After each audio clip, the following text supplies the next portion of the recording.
안녕하세요. 매우 오랜만입니다. 어제 떡 먹고 나서는 오늘은 행정계획 두 번째 이야기인데요. 74강이 이제 벌써 한 74강 많이 들었어요. 350페이지고요. 오늘 들어갈 내용들은 이제 계획법규, 계획재량, 형량명령, 형량하자 이런 내용을 먼저 시작하겠습니다.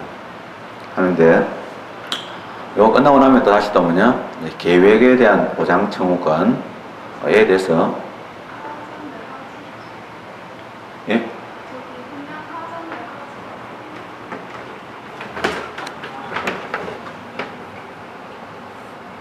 아까 내가 봤는데 이거 그래서 형량을 하지 이런 뜻이지. 이걸 형량해야지 이런 뜻이지. 이거 안 하면은 형량하자가 되는 거지. 그래서 형량을 제대로 안 했을 때 옆에서 형량을 하지 이런 이야기예요. 아침부터 지금 적응이 잘 안 되는 것 같은데 몸이 들 불려서 그런 거고요. 자, 그래서 이제 들어간 내용들인데 처음 이제 앞부분에서는 계획법규, 계획재량, 형량명령, 형량하자 이런 것들을 공부하게 되고요. 뒷부분 들어가게 되면 이제 드디어 계획보장청구에 대한 내용을 들어가게 됩니다. 되게 중요하고 시험에서 굉장히 많이 나오는 부분인데 판례의 상세한 부분이 출제가 되니까 판례의 상세한 부분을 같이 보도록 하겠습니다. 먼저 이제 사실은 행정계획 먼저 일단은 한번 이거를 노트를 미리 해놓고 한번 볼까요? 왜냐면은 그냥 좀 쓰면서 보면은 힘드니까 일단은 이거를 한번 쭉 한번 비춰주면 천천히 이 노트를 정리를 한 다음에 그게 뭐 이제 중간에 스톱 눌러놓으면 되죠. 포즈인가? 이따가 눌러놓으면 화면 보고 나서 쭉 다 쓰고 그리고 이까지 다 쓰는 거죠. 아니 원래는 이렇게 하는 거 싫어하는 줄 알아요. 그래서 만약에 이거 싫으시면 여기서 끊어도 돼요. 이렇게 이제 끊어도 돼요. 이렇게 끊어도 되는데 사실은 연결된 개념이거든요. 그래서 연결되는 개념들이죠. 그래서 이제 이렇게 사실은 손이 이제 들어가는 거예요. 이렇게 이런 건데 내가 오늘 키가 크니까 약간 굽혀가지고 픽 껴드리죠. 화면을 다 보고 노트를 좀 한 다음에 하면 되겠죠. 뭐 오랫동안 그럴 필요는 없고 자기가 포즈 해놓으면 되는 거니까. 다 됐죠? 한번 스크린 했죠? 전체적으로? 네, 좋아요. 들어갑시다. 계획법규라는 게 있는데요. 이게 뭐냐면 이제 예를 들면 이거는 사례를 안 해도 돼요. 국토의 계획 및 이용에 관한 법률이라든지 도시계획법 이런 것들이 이제 계획을 규정한 법들인데 그걸 보고 이제 이론적으로 강화학적으로는 계획법규라고 불러요.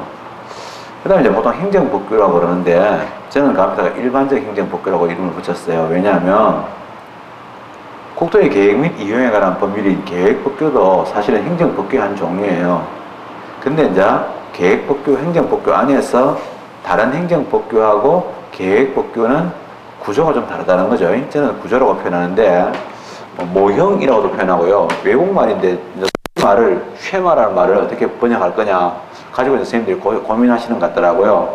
그래서 어떤 사람들은 이제 쉐마라고 번역하고 영어로는 이제 또 다르게 얘기하는데 이 계획법규는 어떻게 규정되어 있냐면 목적과 수단의 모형으로 되어 있어요. 우리가 전에 행정계획은 행정의 목적을 달성하기 위해서 수단을 종합화하고 그 다음에 조정해서 활동 기준을 설정한다. 이렇게 저번에 기능을 말씀드렸는데 그러다 보니까 이제 계획법규 형태는 뭐냐?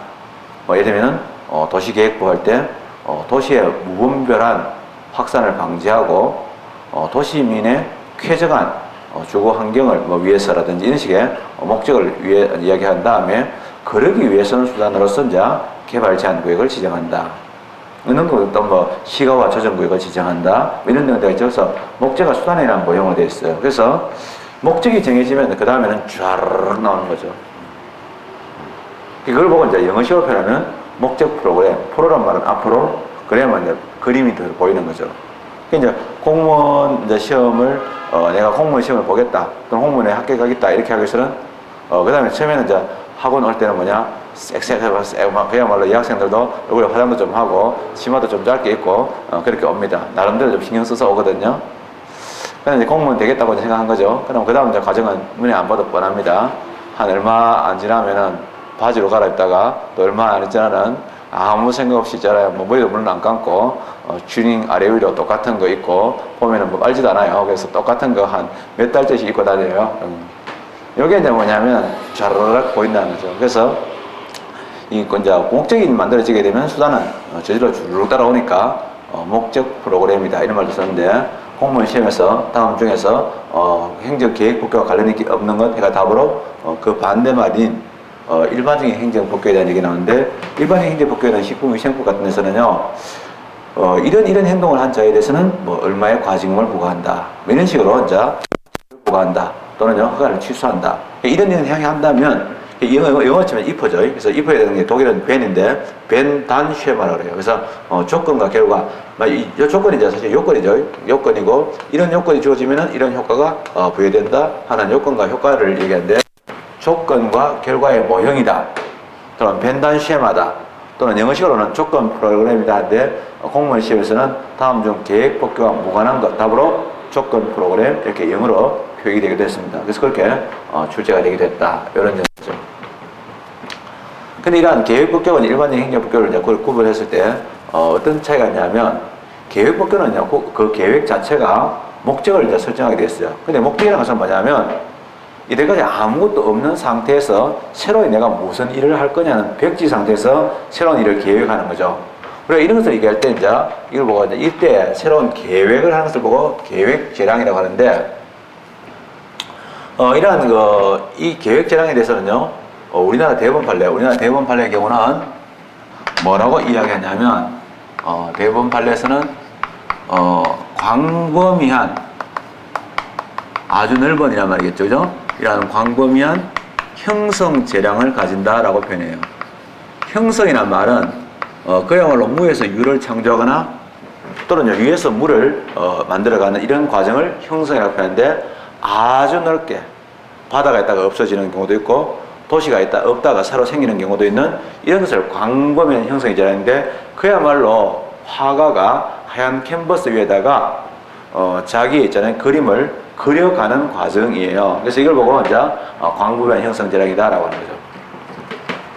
그래서 독일에서는 독일 헌법재판소가 유명한 이야기가 뭐냐면 이 계획 재량은요 필연적으로 이 행정계획은 필연적으로 재량이 없을 수가 없다는 거죠. 재량을 줄 수도 있고 안 줄 수 있는 게 아니고 행정작용에서는 우리가 식품위생법이나 세법에서도 재량인 즉 행정재량 즉 자유재량 같은 게 있을 수 있는데 그런 자유재량은 줄 수도 있고 안 줄 수도 있고 또 범위가 어느 정도 한정되어 있지만은 계획은요 그 자체가 형성의 자유 즉 형성의 자유란 말은 이것은 재량을 의미합니다. 형성의 자유란 말은 사실은 재량을 의미하는 거예요. 계획 재량을 의미하는데 이러한 자유가 없는 계획은 그 자체가 무슨이다? 독일 연방헌법재판소의 표현인데 공무원 시험에서 출제가 되어 있어요. 이런 유명한 말도 있는데요. 그래서 이러한 계획 재량인데 이러한 계획 재량은 재량이 아주 크거든요. 재량이 크다는 말은 뭐냐면 네 마음대로 해도 좋다 이게 아니죠. 옛날에 우리 재량 배웠는데 재량을 행사하는 것은 뭐냐 어떤 선택이 보다 공익을 위해서 더 좋은 선택인지를 내가 고민하고 판단한다는 이런 의미거든요. 그래서 그걸 하는 것은 뭐냐 의무예요. 했는데 해보니까 이제 뭐냐 그 중에서 어떤 선택을 하는 것은 내 자유겠죠. 그러나 그거는 그래서 고민 자체는 뭐냐 의무이기 때문에 결국 뭐냐면은 계획 재량을 준다는 말은 어떤 선택이 만약에 새 만금에 예를 들면 그 갯벌과 그다음에 그런 풍광과 자연을 유지하는 게 나을지 그걸 배워가지고요 굳이 예를 들면 농지로 바꾸거나 또는 결국은 이제 공정 용지로 바꾸는 게 나을지를 비교 형량해야 된다는 거죠. 비교 형량해야 된다면 명령이 돼서 형량 명령이 됩니다. 이때 형량 명령은 누가 내린 명령이냐면 법이 있잖아요. 어떤 이익이 더 좋은지를 형량하라 얘기 되는데 만약에 법에서 형량을 하라고 했는데 형량을 안 했다. 그런 경우는 뭐냐 형량하자라고 표현하는 거예요. 그래서 이 형량 명령의 이 개념은 뭐 어떤 거냐면 원래 이것이 계획 재량은 재량이잖아요. 재량인 경우는 뭐냐? 원래는 사법심사의 대상이 되지 않는 거죠. 만약에 사업부가 이 내용을 판단해 봤을 때 이게 계획 재량에 속한다. 자기들이 심사해 보니까 계획 재량에 속한다라고 생각을 하게 되면, 즉 판단을 하게 되면 그때부터는 개입을 하지 않는 거예요. 그러면 이거는 행정부가 어떤 선택을 했든 간에 사법부가 존중해야 되고 사법부는 독자적인 결론을 내리지 않아야 된다고 생각하는 거예요. 그러나 만약에 이제 사법부가 봤을 때 형량 명령이 위배되었다라고 하게 되면 그럼 바로 뭐냐? 형량하자라는 개념이 생기게 되고 형량하자가 있을 때는 당연히 몇각에 대해서는 사법심사가 가능한 겁니다.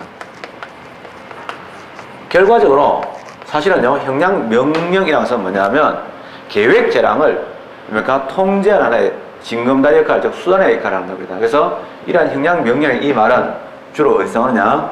이론적으로는 당연히 인정되는 거지만은 실정법에 명문의 규정이 있는 경우도 있는데 독일의 경우는 독일의 국토건설법이겠죠. 그래서 국토건설법인 그런 법에 있지만은 우리나라의 그와 유사한 법인 국토기본법이라든지 또는 이런 등등의 법에는 우리나라는 명문의 규정이 없다. 다만 이 형량명령이 독일의 경우는 실정법에서 명문화될 정도까지 갔다 이런 얘기죠. 자, 그러나 시험 문제에서 많이 나오는 부분은 뭐냐면 우리나라에서 이제 이러한 그 형량하자에 대한 내용인데요. 묻는 거예요. 형량하자인데 이 형량하자하고 그러면 행정재량도 재량의 한계를 벗어나게 되면 사실은 위반이라고 말하는 표현은 좀 조심스럽고 재량의 한계를 이렇게 벗어난 경우죠. 이러한 벗어나서 재량의 한계를 넘어선 경우는 우리가 보통 재량하자라고 표현하고 재량하자의 경우에는 이 재량하자를 표현한 말은 재량의 외적인 한계를 넘어서면 제1탈6월 또는 표현할 때 한계를 넘거나 라고도 표현하게 됩니다. 또 남용, 불행사, 한결, 혜택 이런 것들이 바로 이 재량하자인데 재량하자가 되면 당연히 이제 위법하다고 취소를 할 수 있는 거죠. 즉 사법심사가 가능한 형태로 가게 된다. 근데 이 형량하자고 재량하자가 어떻게 다르냐 하는 이야기를 좀 더 하도록 하고요. 형량하자에 대한 사례를 보면 이제 우리가 우리 판례 표현은 이걸 길게 표현해요. 판례는 이제 용어를 좀 줄여가지고 단순하게 표현하지 않고 이익 형량을 전혀 행하지 아니하거나 이 교과서에는 그대로예요. 교과서를 그대로 뺏겨놨어요. 좀 이게 쓸 때 좀 말할 때 이익 형량을 전혀 행하지 않은 경우를 줄여서 이렇게 말할 수도 있을 건데 우리 대형 판례는 그렇게 안 하고요. 그야말로 있는 그대로 다 기술해요. 이익 형량을 전혀 행하지 않거나 그러니까 새 만금을 만약에 그런 갯벌을 아름다운 갯벌을 전 세계에서 얼마 되지 않는 우리나라도 몇 개 남지 않은 그 갯벌을 막아가지고 꼭 그거를 있잖아요. 농지나 대지로 써야 될지 그죠? 그게 좋은지 아니면은 그런 갯벌 바다를 살리는 게 좋을지 그거를요 형량을 했어야 되는데 이익 형량을 전혀 행하지 않았다 하지 않거나 또는 이익 형량을 하긴 했는데 고려 대상에 마땅히 포함시켜야 될 사항들 자연에 대한 훼손이라든지 또는 앞으로 생길 수 있는 어떤 그 물에 대한 오염이라든지 이런 등등 또는 갯벌에 썩는 거라든지 이런 등등에 대한 것들을요 누락한 경우 또는 얘기는 하긴 했지만은 저를 지를 해놓고 나서는 사실은 정당성과 객관성이 결여됐다는데 어떤 선생님들은요 정당성과 객관성에다가 어떤 선생님들은 추가해서 강하게 쓰는 비례성이라고 추가하기도 합니다. 이러한 비례성을 예를 들면은 비례성이 결여됐다. 그래서 이 경향을 하긴 했는데 어느 한쪽에 저울이 너무 지나치게 기울었다 하는 이런 부분이 있겠죠. 자, 이랬을 땐 이거를 선생님들이 똑같은 말이에요. 똑같은 말을 어떻게 표현하냐면 학자들의 표현은 이 말을 좀 줄여서 이 경향을 전혀 행하지 아니했던 것을 형량의 탈락, 형량의 혜택 이렇게 말하기도 합니다. 선생님마다 달라요. 또 이 경향의 고려 대상에 마땅히 포함시켜야 될 사항을 누락한 경우를 형량의 흠결, 형량의 부전 이렇게 말하기도 하고요. 또 이 경향을 하였으나 정당성과 객관성이 결여된 경우 또는 어떤 선생님들은 비례성이 결여된 경우라도 말하는데 오형량, 형량위배, 형량의 불균형 이런 다양한 표현을 씁니다. 그래서 내가 볼 때는요 이 선생님들이 법률상의 용어를 정리를 안 하고 통일이 안 되는 상태니까 법원에서요 저런 용어를 그대로 차용해 쓰기가 되게 안 좋은 거죠. 또 법원 생각할 때는요 물론 대체로 계획 재량이 일반적인 행정 재량보다 좀 더 넓은 것처럼 보입니다. 그러나 좀 더 좁다는 것이 사법적으로 어떤 의미느냐? 아무 의미 없어요. 넓다는 게 어느 정도 넓은 거야? 몇 미터? 이게 안 나오잖아요. 그냥 기분상 그런 거죠, 사실은.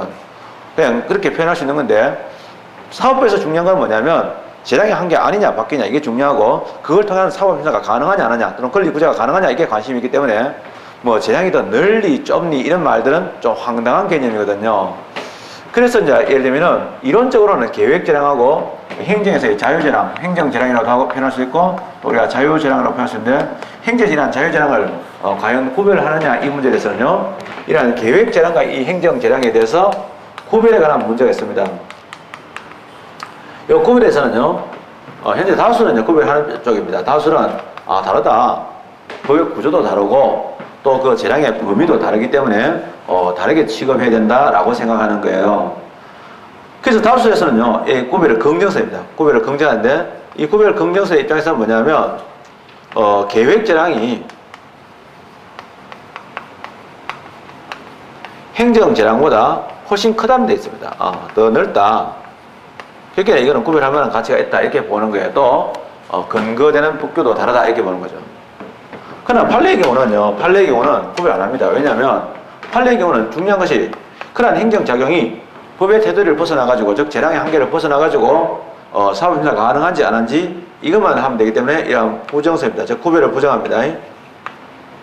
그래서 사실은요, 같이 취급합니다. 그래서, 우리가 용어도 있잖아요. 이 용어도 그냥, 계획재량, 그래서 형량하자죠. 이러한 형량하자를 표현할 때도, 이러한 형량하자에 대한 표현도 뭐라고 하냐면은, 그냥 뭐, 예를 들면, 재량의 일탈 남용이 있으면 이렇게 표현합니다. 즉, 행정행위처럼 이러한 재량의 일탈 또는 남용이 있으면 이렇게 표현하는 거예요. 그래서 이제 판례에서는 막 그렇게 구분을 하지 않더라 하는 게 중요한 내용이 됩니다. 판례 표현을 잠깐 눈으로 보면요, 말씀드렸지만은 393페이지 보면 밑줄 친 판례 밑줄 친 부분이 보이는데, 행정주체는 구체적인 행정계획을 입안 결정함에 있어서 비교적 광범위한 형성의 자유를 가지는 한편, 행정주체가 가지는 이와 같은 형성의 자유는 재량을 얘기합니다. 우리 강학성의 표현을 치면은 계획 재량인데, 무제한적인 것이 아니라, 무제한적이라는 것은 뭐 잘 알겠지만 법으로부터 자유로운 것이 아니라 이 말이겠죠. 그 행정계획에 관련되는 자들의 이익을 공익과 사익 사이에는 물론이고, 공익상호간과 사익상호간 다 합치면은 법익 간에 있는 뜻이죠. 법익 간에 정당하게 비교 교량, 교량이란 말이나 형량이란 말이나 다 같습니다. 비교 교량하거나 비교 교량하여야 한다는 제한이 있는 것이고, 따라서 행정주체가 행정계획을 입안 결정함에 있어서 이익 형량을 전혀 행하지 아니하거나 이익 형량의 고려 대상에 마땅히 포함시켜야 할 사항을 누락한 경우, 또는 이익 형량을 하였으나 정당성, 객관성이 결여된 경우에는 그 행정계획은 재량권을 일탈 남용한 것으로서 위법하게 된다. 이런 내용입니다. 자, 이런 내용들이 이제 그런 내용이 들어가죠. 그래서 계획법규하고 일반적인 행정법규 또는 계획재량과 행정계량, 이런 그 차이를 묻는 문제가 나옵니다. 그 다음에 넘어가서 그 계획재량과 권리 부재에 관한 내용들인데 한번 보도록 하죠.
행정계획으로 인해서 국민의 기본권이 침해될 가능성이 있기 때문에 행정계획으로 인한 권리보호에 관한 내용에 들어가는데요. 처음에는 어떻게 이야기하냐면 이제 전반적인 권리부재가 어떤 형태로 되고 있느냐 하는 전체적인 모습을 좀 보여드리고요. 그 중에서 이제 좀 더 세분해서 문제가 나오는 부분이 행정소송에서 행정계획에 대해서 처분성을 인정하느냐 하는 문제하고 또 하나가 법률상의 이익을 인정하느냐 하는 이런 부분이 중요합니다. 그래서 그 부분을 말씀을 드릴까 싶어요. 자.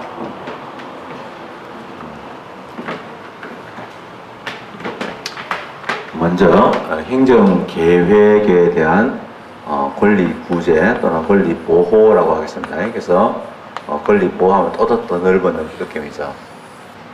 권리 구제도 좋고요. 그 상관없습니다. 넓은 개념, 좁은 개념 중요하지 않습니다. 법학 공부해보면 여러분들이 국어 시간에 공부했던 그 신입피의 신입피항, 그래서 이 기표하고 기이가 자의적으로 결합하는 그것에 대해서 그것 때문에 사실은 부각이 존재하는 거예요. 그래서 그것을 어느 정도 통제할 거냐 하는 이런 부분인데, 말들이 넓은 의미, 좁은 의미 이런 말들이 자주 나오죠. 전에 보통 친구들 결혼식 가게 되면 결혼식 시작하게 되면 친구들끼리 잡담하고 수다 떠는 시간이 있어요. 뭐냐, 줄에서 할 때. 줄에서는 뭐야, 듣기 싫고 안 듣는 거지. 지긋지긋하니까. 그거는 선생님 훈화 같은 거예요. 또 돈 있는 얘기인데 보통 그거 들어보는 사람 별로 없잖아요. 그런데 내 친구 할 때 우리 선생님이 우리 이제 그 행정부 선생님인데 그 선생님이 주례를 봤어요. 근데 우리는 친구들 이제 밖에서 뭐 진행 도와주고 막 일하다가 이제 약간 숨 돌리는 거죠. 주례사 할 때 이제 숨 좀 돌리면서 뒤에서 잡담하고 있는데 하는 그저 들어봐라 재밌. 주례사가 뭐 재밌. 선생님 주례사가 뭐 재밌어 보일 것 같은데 이게 뭐가 재밌냐면 내용이 재밌는 게 아니고 광의의 결혼, 협의의 결혼 뭐 이러는 거야. 광의의 결혼은 가족과 어쩌고저쩌고 이 법학이라는 것은 좀 그렇죠. 이 권리구제인데요. 한번 정리해 볼까요? 우리 알고 있는 점으로 우리 식으로 한번 정리해 보면은 사전적인 권리구제가 있어, 그죠? 또 하나가 이러한 사후적인 권리구제가 있다. 알고 있어, 그죠? 이러한 사전적인 권리구제로서는 한번 봐봐요. 이러한 행정 절차인데요. 봐봐요. 이러한 행정 절차법인데 우리 행정 절차법이라고 할 때 보통 얘기할 때 이 행정 절차법에서 명문의 규정이 있느냐라고 하는 거예요. 보통 없다고 이렇게 얘기하죠. 맞습니다. 그러나 이거는 우리 행정 절차법이라고 말할 때 이때 행정 절차법은 뭐냐면 이름이 법률 중에서 행정 절차라는 규정을 담고 있는 형식적 의미의 행정 절차법을 얘기하는 거예요. 그러나 잘 알다시피 행정 절차본 실질적 의미 행정 절차본은 뭐냐면 그 행정에 대한 절차적 규정을 얘기하는 거예요. 그래서 사실은 이건 없지만은 굳이 이야기하자면 우리가 행정 절차법 같은 행정에 관한 일반법에는 이러한 개별법에서 그러한 절차적 규정을 두고 있는 건 있어요. 그래서 그걸 혼동하면 안 돼요. 정확하게는 우리나라의 형식적 의미의 행정 절차법에서 일반적, 즉 행정 절차법에 대한 일반적 이러한 적용 대상에서 제외됐다. 이게 실제 참 많이 나오죠. 왜 제외됐냐면 학자들이 제일 필요한 거라고 얘기했는데 빠져가 있으니까. 뭐 옛날에 같으면 이제 필요한 물건들을 장에 나가서 이제 사서 오게 되는데 아이가 이제 아빠한테, 딸이 있잖아요. 아빠한테 내일 학교 갈 때 이거 꼭 필요하니까 이거 꼭 사와라 이랬어요. 내일 뭐 미술대회 나가니까 크레용이 필요하다. 꼭 사와라 이랬는데 아버지가 뭐 같이 가가지고 그것도 사오고 또 뭐가 필요하냐 아버지가 해서 과자도 사오고 뭐 이렇게 이야기한 거야. 옛날에 이제 장을 남자들이 봤잖아요. 아버지 나 이제 장에 오랜만에 나가면 장은 이제 커뮤니티니까 만나가지고 이제 뭐 이것저것 사본 다음에 친구들 만나가지고 술 한잔 먹고 얼큰이 취해가지고 고등어 자반 몇 마리 하고 그다음에 아까 전에 이제 애기가 좋아하는 과자도 사고 했는데 제일 중요한 크레파스를 빠뜨려 보았어. 그러니까 딸내미가 난리 나는 거지. 주로 이제 방바닥에 앉아가지고 이 양발을 교차로 막 왔다 갔다 하면서 울면서 있잖아요. 난리를 치는 거야. 이런 거는 굉장히 양발 교차 신공이라는 건데 상당한 그 내용이 필요하죠. 그러면 이거만 한 3분 하면 아버지가 멘붕 빠집니다. 완전 멘붕 돼가지고 막 쩔쩔 줄은 몰라 합니다. 이거 어떻게 하지? 막 이래 되거든요. 자, 이런 건데 그렇듯이 이제 학자들도 이 행정 계획이라는 거는 그야말로 새만금이란 바다가 있다가 없어지는 거잖아요. 그럼 다시 원상회복이 안 돼요. 그런데 피해가 발생할 거다 이렇게 하는데 항상 정부는 피해가 발생 안 한다. 정부도 4대강 이거 얼마나 얘기했어요. 이명박이 그만두고 다니고 이명박이 지금 아직 임기 안에 있는데도 불구하고 이 강의가 이제 지금 진행되고 있는 점에서는 이미 이명박이는 어디 가 있을지 모르겠어요. 집에 가 있을지 교도소에 가 있을지 아니면 하와이로 가 있지 그건 나랑 알 수가 없는 거죠. 나는 뭐 오직 모를 뿐인데 그러나 어쨌든 간에 이제 지금 4대강을 엉망으로 만들어 가지고 이 낙동강을 완전히 녹차라떼로 만들어놨다 뭐 이런 거죠. 이게 참 훌륭한 거예요. 어쨌든 간에 근데 그랬을 때 오염이 되고 나면은 사실은 원상회복이 너무 힘드는 거야. 그것도 오염되기 전에는 뭐냐? 그 손해 정도를 가늠할 수가 없어. 그래서 이게 제일 좋은 게 뭐냐? 사전 예방이 제일 중요하다. 그래서 다른 어떤 행정작용보다도 행정계획이야말로 행정 절차의 적용 대상에 들어가야 된다고 하고 전 세계적으로도 행정 절차에 대한 규정을 강화하고 있는 건 분명해요. 근데 우리나라도 국토의 계획 및 이용에 관한 법률에 보면 행정 절차적 규정들이 있습니다. 약간 있는데요. 그런데 이제 우리나라 행정 절차에서 일반적 적용 대상에 들어가지 않는 거에 대해서 학자들이 앙심을 품고 있어요. 당연한 얘기인데 그런 것들이 있다는 거죠. 그래서 꼭 기억해 주시면 좋겠고요. 그래서 실질적으로 강학적으로 봤을 때는 가장 행정 절차법이 필요하다고 얘기해지는데 없기 때문에 시험에서 많이 나오는 거예요. 이게 많이 나옵니다. 그래서 역대 기출문제를 보시면은 지긋지긋하게 많이 나온다. 알겠어요. 사무적인 구제에 들어갔을 때요. 크게 이제 여러 가지가 있겠죠. 첫째는 법원에 의한 구제를 한번 생각해 보면요. 이런 법원에 의한 구제가 있는데 법원에 의한 구제는 첫째로 행정계획이 적법하게 진행되었을 때 손실 보상이 가능할까 하는 점을 한번 생각해 볼 수 있는데요. 자, 만약에 적법하고 손실 보상의 요건을 갖춘다면은 손실 보상 요건을 갖춘다면 안 될 게 없지. 근데 문제는 그래서 가능합니다. 그래서 이러한 손실 보상 이러한 가능합니다. 저기한 요건을 손실 보상 요건을 이러한 갖추면 가능합니다.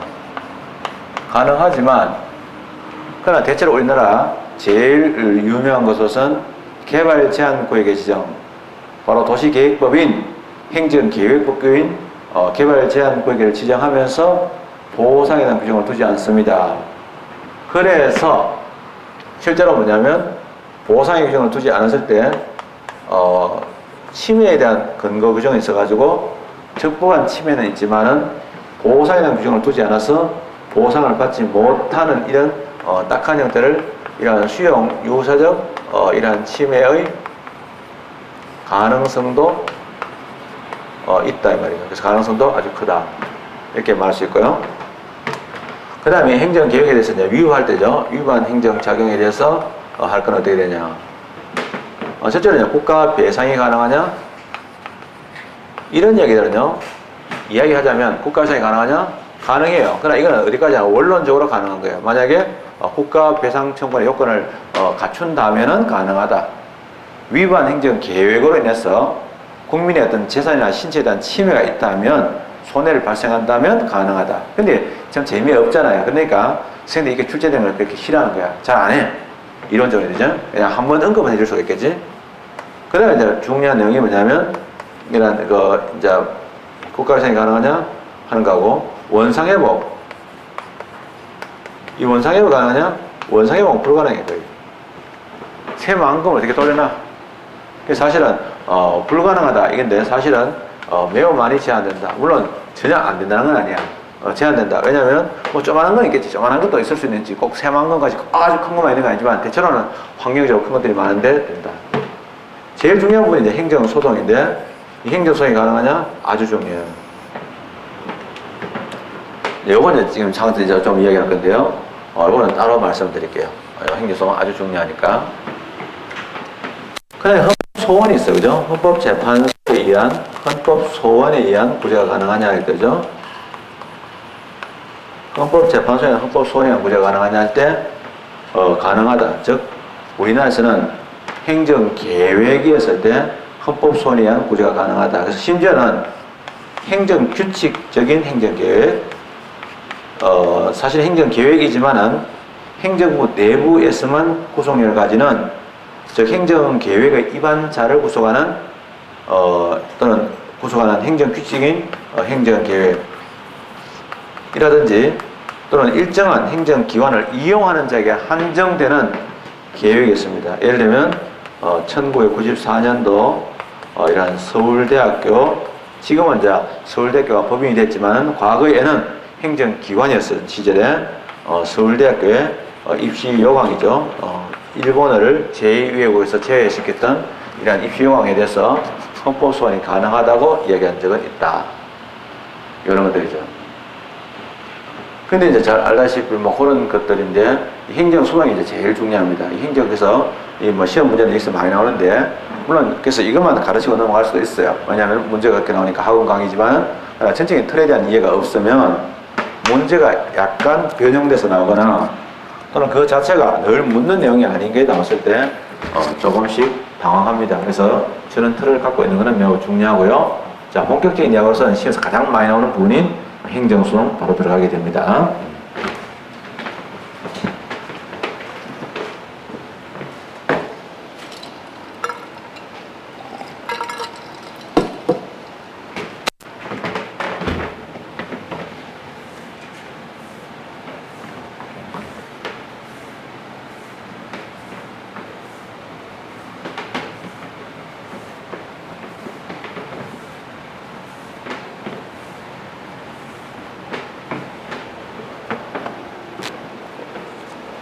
행정소송 들어오게 되면 이야기는 두 가지로 나눠서 이야기하게 돼요. 행정계획이라는 행정작용이 과연 행정소송의 대상이 될 수 있는, 그 중에서도 행정소송 중에서도 항고소송인 항고소송의 대상이 되는 처분에 해당할 수 있느냐는 처분성 인정 문제하고요.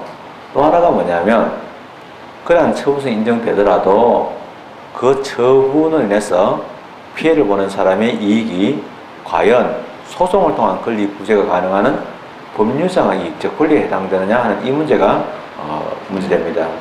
근데 우리 판례에서는요, 여러분들 잘 헷갈리겠지만은 판례는요, 자기들이 뭐 말하기가 귀찮으니까 원래 요건으로서 이제 법률상 이익이라는 이 부분하고 처분성이라는 이 부분은 구분되는 개념이에요. 처분성이 있다는 문제하고 법률상의 이익이 있다는 문제는 구분되는 개념인데 판례가 때로는 이 두 가지를 그냥 귀찮으니까 뭉뚱그려가지고 대충 있잖아요. 구분 안 하고 이야기할 때가 있어요. 그래서 마치 법률상 이익이 있다 또는 없다는 말이 처분성이 있다 없다는 말과 같이 쓰일 때도 있지만 또는 구분할 때도 있어요. 얘들은.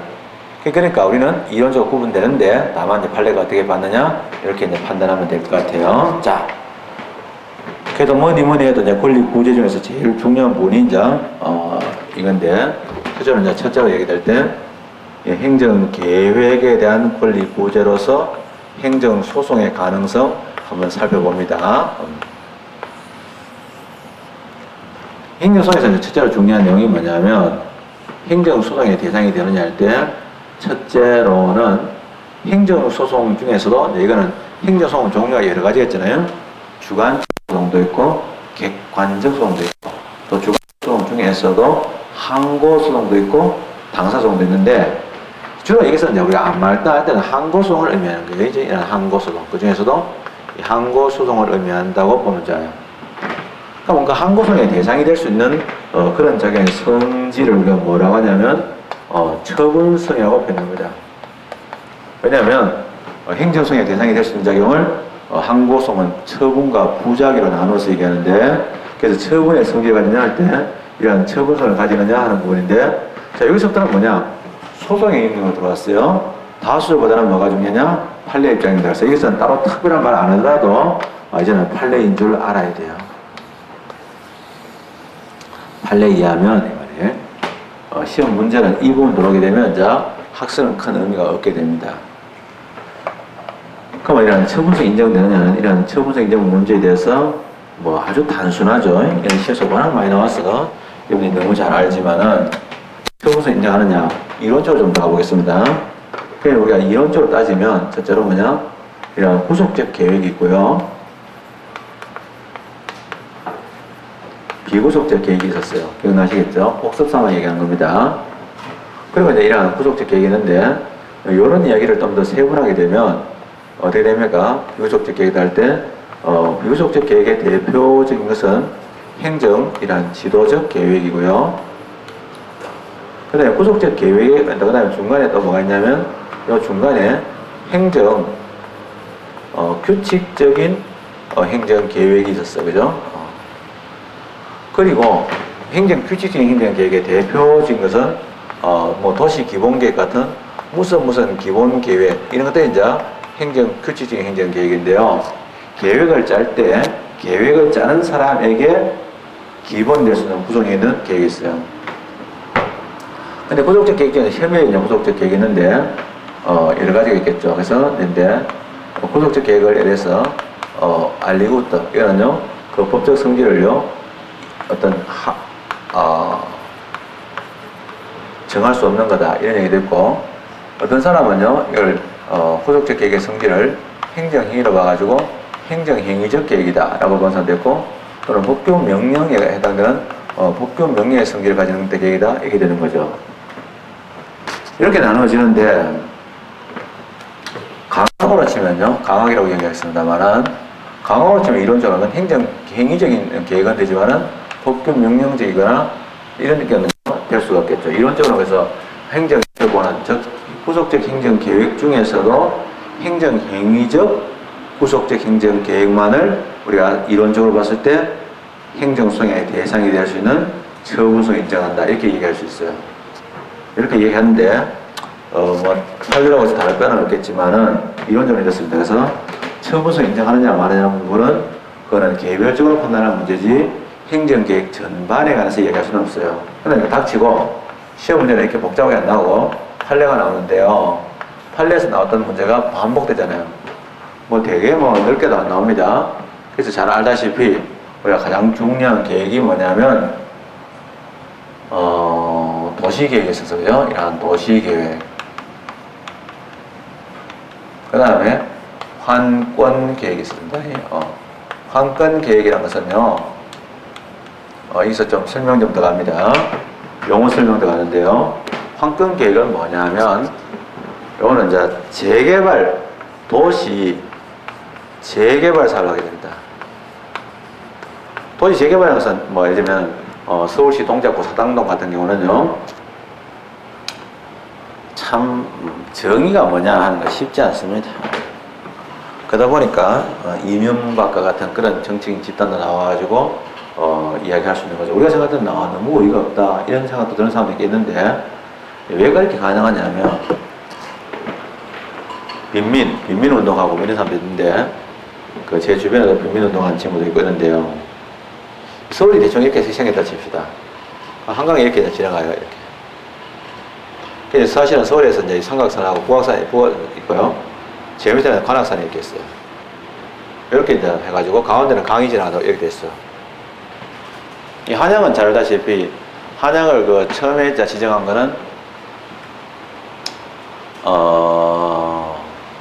뭐 중이죠.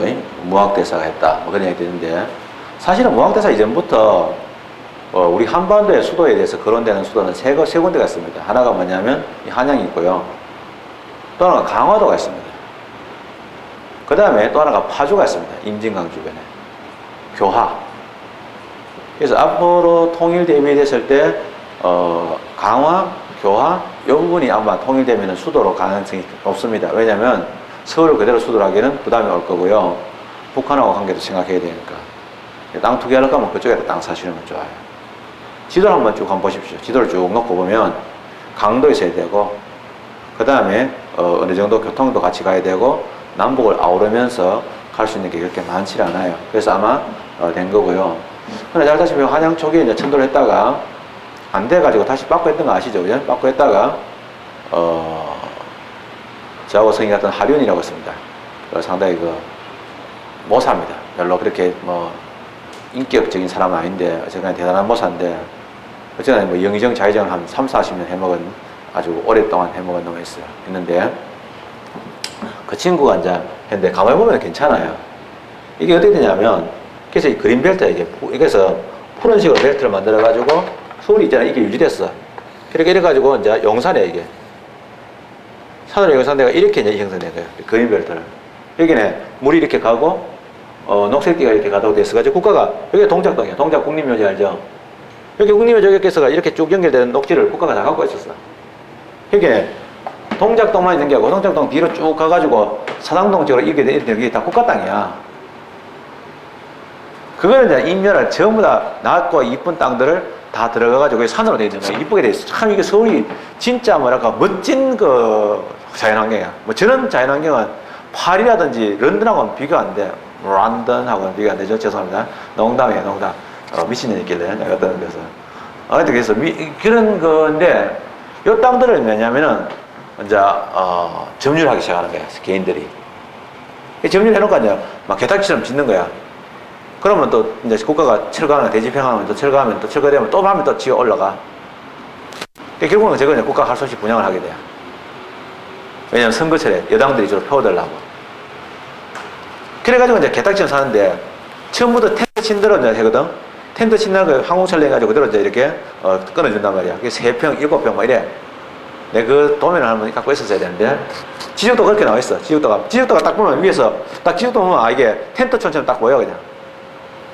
그게 골목도 없어. 왜 땅을 이제 사진 찍는다 그러면 막 텐트를 막 한 뼘 더 넣으니까 싸워가지고 그게 사람이 겨우 막 이렇게 걸어갈 수 있는 정도 막 요 정도 땅만 딱 남기는 거야. 길을 안 남겨. 욕심이 있으니까. 그래서 이제 여러분들 금정 고무신이라는 만화에 보면 이렇게 그런 골목이 있어. 서울에. 한 사람이 겨우 지나가는데 앞에 사람이 오면 이제 그 몸이 딱 부딪혀 가야 되잖아. 근데 앞에 이제 여학생이 하나 온다. 막 좋아하는 여학생이 온다. 이러면 이제 덕템 막 짱이야 막 이래 되잖아. 물론 나는 이제 그런 거 있으면 미리 시간을 다 예상해가지고 피해서 가는데 다 있잖아요. 그래서 그렇게 된단 말이야. 그렇게 됐는데 그렇게 되다 보니까 화장실도 없고 아무것도 없어. 상수도 없고 하수도 없는 거야. 그게 막 더럽고 뭐 위생적으로 그냥 화장실이 있겠는데 그게 한 200m 내려가야 돼. 산안 내려가가지고 국가가 공동 화장실 만들어놨어. 근데 가나? 안 가지. 그래가지고 막 지저분하게 짝이 없는 거야. 그래서 병도 많고 이런 거야. 그래서 도시 환경 안에 슬럼이야. 근데 그게 이제 땅이 이제 좋아지기 시작하니까 건너편은 바로 딱 도로 건너면 방배동이잖아. 딱 도로 하나를 두고. 그러니까 이제 이걸 개발하면 어떻겠냐. 그럼 여기다 아파트 지으면은 땅만 가지고 있어도 아파트 한 개 공짜로 줄 수 있는데 이러면 그럼 다 좋잖아. 형님 좋고 아우 좋고. 또 집 없는 사람도 많이 들어와 살고. 이런 원래 개념이 도시개발 사업의 개념이에요. 이런 도시개발인데 이런 도시개발 사업이에요. 도시개발 사업이 되면 이거 그러면 땅이 있으면 이제 개딱지 같은 이 집들이 쭉 있었는데 이런 집들을 다 때려 부시고 여기다가 아파트가 들어서는 거야. 그럼 아파트 중에서 이제 한 부분을 이렇게 바꿔주는 거지. 권리와 권리를 바꾼다 가지고 환권이라고 그래요. 그래서 국가가 강제적으로 이러한 도시개발 사업을 하는 것을 보고냐 공용환권에 가는데 공용환권의 경우는 첫째는 이제 어떤 절차가 진행되냐면은 준비 절차가 있고요. 그 다음에 환권 계획을 하게 되고요. 그 다음에 환권 처분을 하게 됩니다. 환권 처분은 이제 최종적으로 이제 등기를 이전해 주는 거예요. 권리를 바꿔주는 거고 환권 계획은 자체 내에서 이제 의사를 결정해야 될 거 아니에요. 그럼 이제 예를 들면은 요게 이제 사실은 10-3번지 있는 요 땅 7평 가진 사람은 아파트 우성 아파트 207동 207호 우리 집이었는데 하여튼 이거를 준다 이런 얘기예요. 요런 것이 이제 요 개념이야. 요게 뭐냐면 이제 환권 계획이라고요. 그게 환권 계획인데 이 환권 계획을 이제 뭐라고 또 표현하면 관리 처분 계획이라고 그래요. 그래서 옆집에서 뭐 부동산 투자했다 가지고요. 또 딱지 투자해가지고 돈 벌었다 뭐 이런 게 있어가지고 이거 하면은 대박이다 이런 말 자기가 잘 모르면서 돈 투자하는 게 바보입니다. 그렇게 뭐 부자 될 것 같으면 쥐가 하지. 근데 제일 웃기는 것 중에 하나가 상가 분양하는 거 있잖아. 상가 분양. 뭐 상가 분양하면 대기업에서 매달 뭐 돈 줘요 이런 것들 하고 이것만 뭐 1,000만 원 투자하면 매달 얼마 나와요? 지금 삼성에서 있잖아요. 앞으로 미래 수익 사업 지금 고민하고 있는데 그렇게 수익 좋으면 삼성에서 다 달라들었겠지. 그래서 여러분들 경매에 보면 제일 있잖아요. 많이 나오는 물건이 뭐냐? 안 팔리는 물건이 바로 상가 물건입니다. 그거는 없는 게 더 나았습니다. 왜냐면 관리비 때문에 그거는요 있는 게 그 원수 덩어리입니다. 그거는 조심해야 되는 그런 거예요. 그냥 관리 처분 계획인데 같은 말이에요. 이게 있고 그거 말고 도시 재개발 사업은 그래도 동네별로 이루어지잖아요. 뭐 하여튼 구역별로 이루어지는데 그거 말고 도시 자체를 만드는 거는 도시 개발 사업이에요. 이게 0달러 얘기가. 도시 개발 사업의 경우는 그거는요 원래 이제 보통은 이제 땅이죠. 예를 들면 뭐 농지가 있다, 세종시 같은 거, 또 일산시나 분당 같은 것들 있잖아요. 이거는요 원래 농지였잖아요. 또 드럼길 같은 거 저것도 싹 그걸 바꿔가지고 그냥 새로운 도시를 만든 신도시를 건설한 거잖아요. 그러니까 땅 대 땅을 바꾸다 이제 환지라고 표현해요. 공용 환지. 그래서 그런 이제 환지 계획도 있어요. 아주 그냥 내용은 똑같아요. 사실 법적인 성질은 별로 다를 거 없어요. 즉 공공의 복리를 정진하기 위해서 또는 토지의 효용을 정진하기 위해서 강제적으로 토지를 교환하거나 분합하거나 또는 형질을 변경하는 이런 행동을 우리가 공용 환지라고 합니다. 그런데 공용 환지 계획이 있어요. 그 다음에 이제 이러한 도시 기본 계획도 있어요. 원래 이제 도시 계획은요, 옛날에는 도시 계획과 도시 기본 계획, 도시 계획과 도시 기본 계획 이렇게 나눴는데 그 뒤로 이제 도시 계획이라는 말 안에다가 도시 계획을 상위 개념을 만들고 다시 도시 계획, 옛날에 도시 계획에 해당되는 것을 도시 관리 계획 해가지고 세부적으로 어떤 그 토지별로, 지역별로 또는 지구별로 어떤 그 이용에 대한 제한을 가는 그것을 권리 제한을 가는 것을 도시 관리 계획이라고 하는데요. 이렇게 나눴어요. 근데 우리 판례가 뭐냐면 요 도시 계획하고 환경 계획 또는 관리 처분 계획은 처분서 인정해요. 그러나 비슷한 환지 계획하고 도시 기본 계획은 처분서 인정하지 않았다. 물론 나머지도 중요합니다. 교과서에 도표가 다 나와 있지만은 이게 되게 중요하고 하여튼 간에 우리 판례에서 규칙적 행정계획인 기본계획, 뭐 상수도 기본계획이든 무슨 기본계획이든 기본계획에서 처분서 인정한 거 없어요. 그래서 되게 중요하다 이렇게 말씀드리고 싶습니다. 두 번째 뭐냐? 그 다음에 이제 처분인데 처분만 가지고 안 되잖아요. 두 번째 이야기는 뭐냐면 법률상 이익이 있느냐 하는 것들이죠. 즉 원고가 될 수 있는, 즉 이 사람이 소송을 제기해서 그걸 취소해 달라고 할 때 그럴 만한 법률상 이익이 있느냐 이 문제인데요.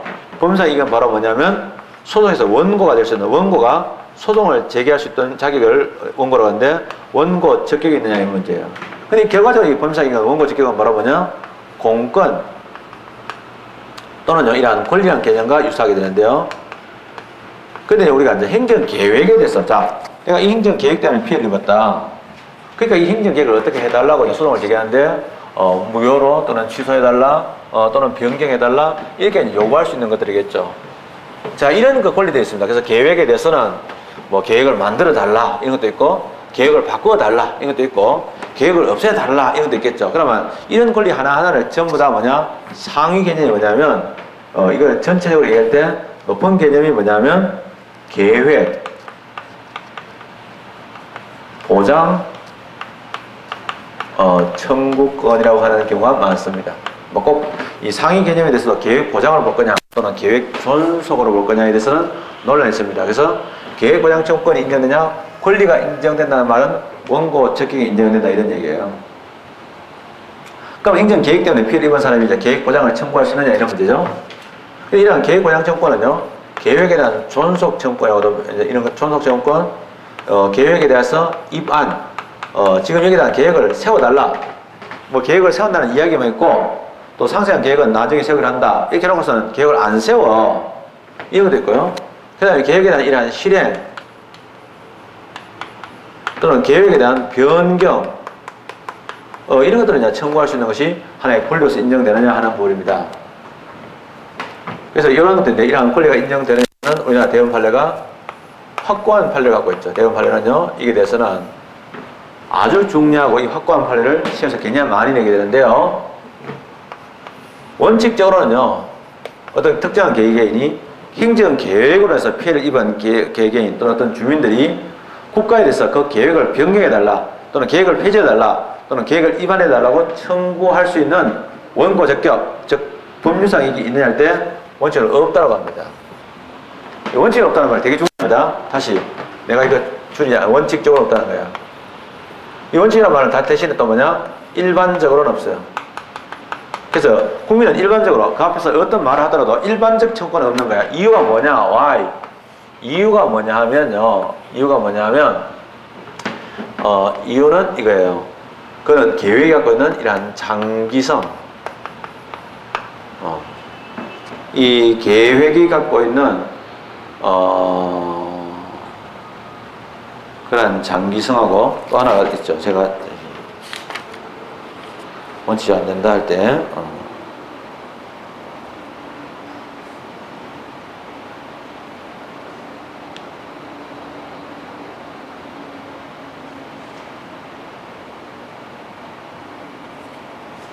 종합성인데, 장기성과 종합성. 예, 맞아요. 종합성. 예, 장기성과 이런 종합성이 요구되기 때문에, 이거는요, 어떤 한 개인의 문제가 아니고 복잡한 문제가 있기 때문에 그 사람이 만약에 도시계획을 했는데, 도시계획을 다 해가지고 필지 다 잘라줬는데, 뭐 이거 하나, 내게 잘못됐다. 잘못된 게 인정돼요. 되더라도 이걸 전체를 다 취소해달라? 그건 곤란하다 이거죠. 그래서 안 된다. 그럼 이제 안 되는 게 대부분인데, 되는 게 있다면 희귀한 거잖아요. 그래서 되게 중요한데요. 예외적으로 인정되는 사례가 있어요. 보통 시에서 많이 나오는 건 한 3개 정도 나와요. 3개는 단골로 되게 많이 나와요. 아주 이거는 자주 나오는 빅3고요. 나머지 2개는 이제 혹시 싶어서 넣어놨는데요. 398페이지를 보면 나옵니다.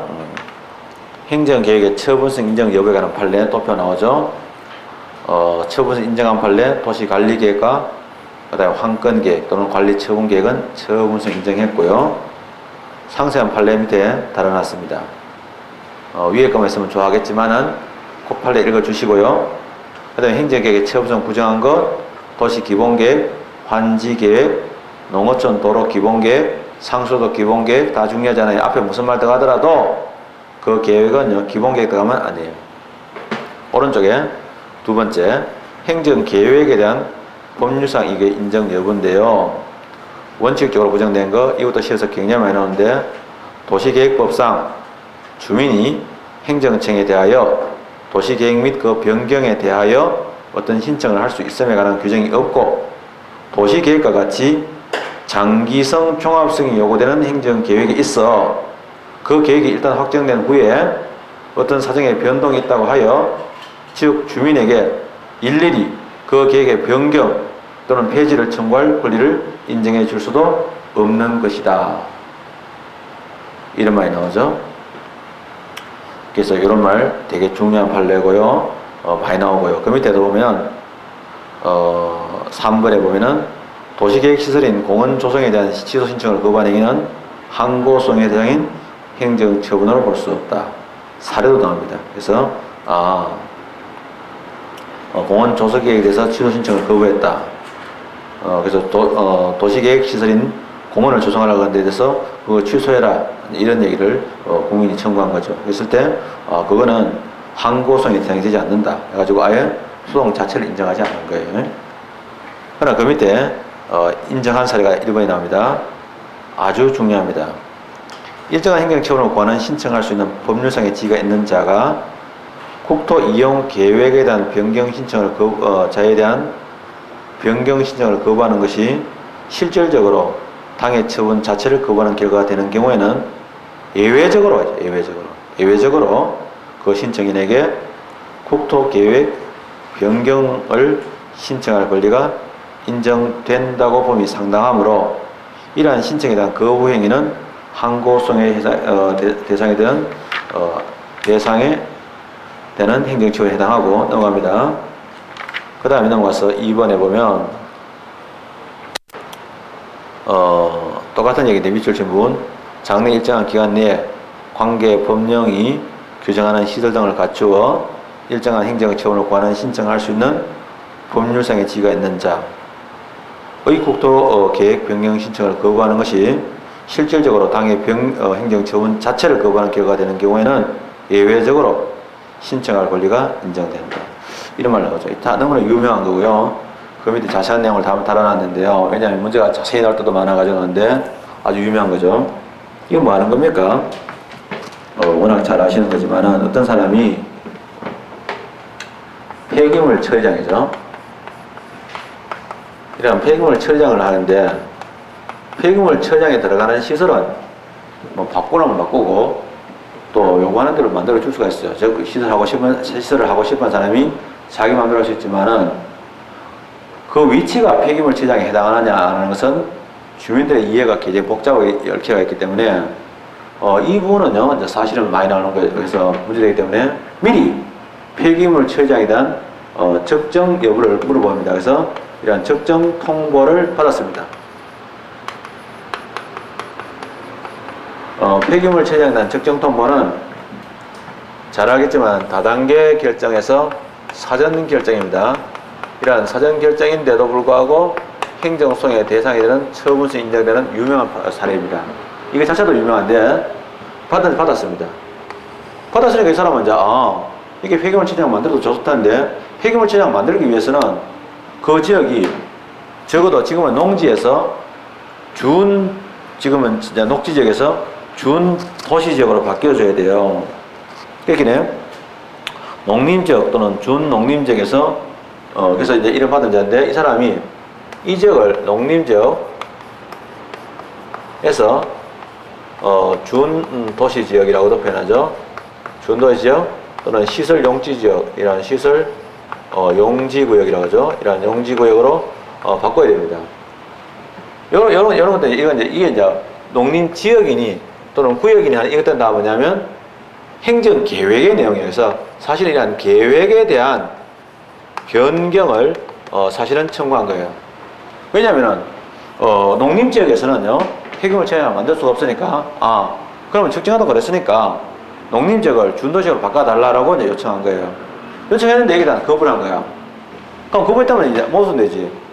처음에는 폐기물 처리장 적정 통보 해놓고 나서는 모순되니까 일반적으로 인정 안 되지만은 폐기물 처리장에 대한 적정 통보를 받은 자에 대해서 농림지역을 준도시지역 또는 시설 용지구역으로 바꾸어달라고 하는 요청을 거부한 이 처분은 거부한 거에 대해서는 이 사람이 충분히 행정소송을 제기할 수 있는 이게 인정된다.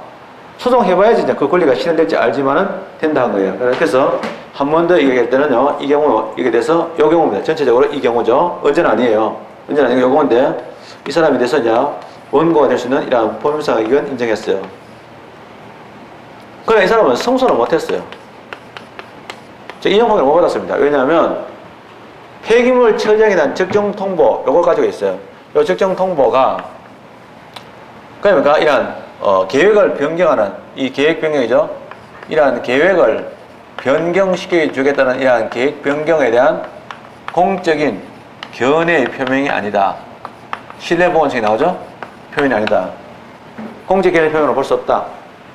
폐기물 처리에 대한 적정 통보를 측정합니다라고 통보한 것이 저희들이 이거 행정계획을 바꿔줄게요 할 이야기 정도는 아니다 하는 이런 얘기예요. 그래서 이거 중요하고요. 그 다음에 도시계획구역 내에서의 토지를 소유하고 있는 주민이 도시계획 변경 위반을 요구할 수 있는 신청권 나옵니다. 두 번째요. 그래서 이러한 도시 계획에 대한 위반이죠. 위반을 이러한 청구하는 권리 나옵니다. 무조건 다 아니고 잘 알겠지만은 도시계획을 해놨는데 5년마다 도시계획 해놓고 나서는 사실은 일정한 제한만 가했지 사실 시설도 안 하면서 시간만 오래 가가지고 국민의 재산권을 쓸데없이 제한하는 경우가 있거든요. 그래서 5년마다 이 내용을 하라 했는데 안 했던 거죠. 그래서 인정된다. 3번도 너무너무 중요합니다. 이 판례는요 잘 외워다시피 해야 됩니다. 왜냐하면 정말로 데리케이트한 내용이 많이 들어가 있어서 도시개발사업의 공사 등이 완료되고 도시개발사업이 됐어요. 완료되고 원상회복이 사회통념상 불가능하게 된 경우에 원래 있잖아요. 불가능한 경우는 인정 안 해줘요. 근데 우리가 잘 알다시피 다른 데서는 우리가 어떤 게 있습니까? 옛날에 저쪽에 다른 소송에 들어가면요 건축선을 넘어서 가지고 이격거리를 넘어서 가지고 건축이 완공됐어. 완공되고 나서는 이제 그 허가에 대해서 취소하자 소리 하지 마라. 왜냐면 딸을 때려 부시든지 뭐 그건 모르겠지만은 허가 지금 취소한다고 해가지고 될 거 없다. 이런 얘기 나와요. 그래서 근데 불가능하게 된 경우 도시개발 사업의 시행에 따른 도시계획 변경 결정 처분과 계획 변경이죠. 도시개발구역에 대한 지형 처분 및 도시개발 사업 실시 계획 인가 처분의 취소를 구할 법상이 인정했어요. 굉장히 중요해요. 그래서 이거는 아주 중요한 판례다. 이러다 보니까 이 나머지도 제가 판례를 좀 더 추가해놨는데요. 문화재 보호구역 내에 있는 토지 소유자 등으로서는 보호구역의 지정 해제를 요구할 수 있는 신청권이 있다. 즉 법상이 있다. 중요한 거는요. 문화재 보호구역 내에 있는 토지 소유자입니다. 밖에 있는 사람 안 됩니다. 주의해야 되고 자기 집이 이제 문화재로 또는 자기 땅이 문화재로 됐을 때는요 이익이 있단 말이에요. 그 다음에 5번에 제3자에게 도시계획 변경 결정에 대해서 취소를 구할 법성이 있다는데 이거는 유명한 거예요. 이거 알고 있어요. 옛날에 기억납니까? 제3자에게도 공권을 인정한 사례에서 공설 화장자가 나왔죠. 그 사례인데 그 사례는 제3자의 효를 인정했다 이렇게도 볼 수 있고 공권도 인정됐다는데 사실 알고 보니 또 도시계획과 관련 깊은 거예요. 그래서 왜냐하면 공설 화장장 시설 자체가 도시계획 시설이에요. 그래서 이것도 일정한 범위 안에서 이야기됐다. 이야기 다 됐고요. 이로써 행정계획에 대한 얘기는 다 된 셈입니다. 그래서 상세하게 말씀을 드렸습니다. 드렸다. 그 외에는 더 드릴 말씀이 없습니다. 고맙습니다. 좋으셨다.